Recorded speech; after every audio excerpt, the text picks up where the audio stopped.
তখন সময় সকাল 5:25।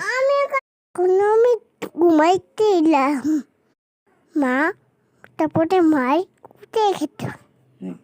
মা উঠে আগে একটু প্রার্থনা করে নিয়েছি, তারপর চলে যাব বাইরে গিয়ে ফুল তুলব। ফুল তোলার জন্য প্রতিদিন সকালবেলায় আমি ঘুম থেকে উঠে একটু প্রার্থনা করে বাইরে বেরোই। তো আমার গাছের কাছে এসে দেখলাম আমার গাছে একটা ফুলও নেই, একদম নিচে একটা টগর ফুল আছে শুধুমাত্র। এখানে আমার 4-5টা গাছ আছে, এগুলো আমার নিজের হাতেই লাগানো।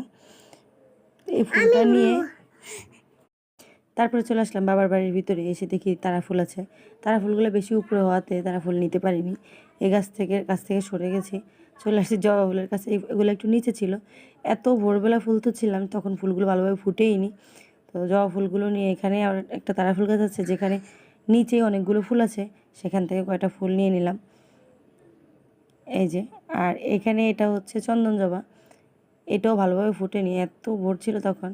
আর এটা কী ফুল আমি জানি না, দেখতে অনেকটা বেলি ফুলের মতো, কিন্তু এটা বেলি ফুল না, কোনো গ্রান নেই, কিন্তু ফুলটা অনেক সুন্দর দেখতে। তারপর ফুলগুলো তুলে আমি ছিঁড়ে নিয়েছি। এখন চলে আসলাম আরেকটা তারা ফুল গাছের কাছে। এটা একটু বড় জাতের তারা, দেখতেও ফুলটা সুন্দর। বাসায় এখন ফুলগুলো নিয়ে ঘরে চলে আসলাম, এসে এখানে রাখলাম ঠাকুরঘরের সামনে। এই যে অনেকগুলো ফুল নিয়ে আসছি।